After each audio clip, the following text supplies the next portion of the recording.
Okay guys, welcome back na naman sa aking YouTube channel. No? So ngayon pag-uusapan natin yung upcoming updates ni Mirror na lilabas sa Korea at pag-usapan din natin yung mga lilabas sa Korea pero hindi pa nilalabas sa global. Okay, isa-isahin natin guys para maka-hoard tayo ng mga item na kailangan para sa upcoming events. Okay, so simulan natin sa bagong costume. Ayan, sigurado to sa March 5. Meron tayong bagong costume. Tingnan natin sa March 5. Tama.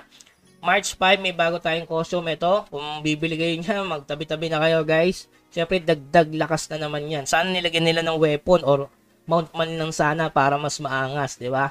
Para kumpleto Ricardos. Baka sa susunod na patch, lagyan nila ng weapon yan. Okay? So, napakaangas niya. Makakita ka na ng Power Rangers sa Mirror. Ba naman.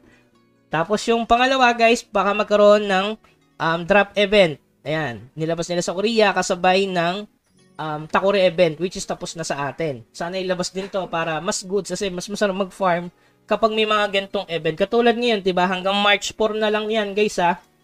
Yung ito, marami kasi nagtatanong sa comment hanggang March 4 to, guys. Sabi ko nga sa inyo, total 700. So 50 pieces per day yan. Nakarang kasing content ko 30 ata yung nasabi ko. Pero nung una kong na-content 50 pieces naman yung nasabi ko. So 700 yan hanggang matapos hanggang March 4. Kasi March 5 may bagong update nga which is ito.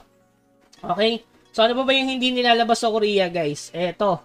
Etong December 7 update sa Korea. Yung sinasabi nga natin yung expanded ng level at yung bagong mapa at saka dalawang upgrade ng Constitution. Ayan no. Consti 21 to 23. Wala pa rin hanggang ngayon guys. Ayan. Tapos ngayon, diba ito yung ating bagong update sa bagong spirit.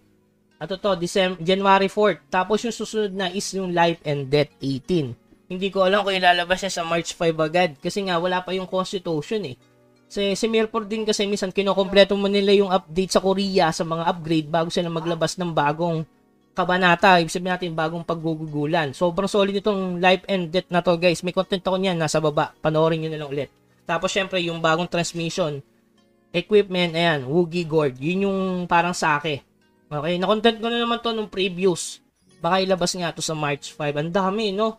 Pero sa tingin ko, March ano talaga to? Since 18 eh. So sa palagi ko, March ano yan? March 19. Diba? Parang ganun siguro isasakto nila. Okay? So wala pa kasi talaga tong additional eh. December 7 guys, oh. So yun lang yung mga aabangan nating update ni Mirror. Tapos additional, yung clan coins. Magtabi na kayo ng clan coins kasi baka magkaroon ng clan coin event. Kahit walang nilabas dito sa Korea. Okay? So magtabi na kayo ng clan coins. At least 100,000 nakakaramdam ako na magkakaroon ng clan coins event sa global. Kahit wala pang nilalabas sa Korea version. Okay, so yun lamang guys. Keep grinding. Lagi dapat mag-subscribe sa ating channel para hindi ka nahuhuli sa mga bali-balita, sa mga happenings, lalo na kay Mirror. Tapos may mga sumali kayo ng Discord para hindi kayo nahuhuli sa mga play to earn na laro na pwede tayong pumaldo. Lalo na yung Carryverse ngayon guys. Maglaro kayo ng Carryverse kasi may event sa Carryverse. Okay, so yun lamang guys. Hanggang sa muli. Salamat sa mga nag-like. Paalam.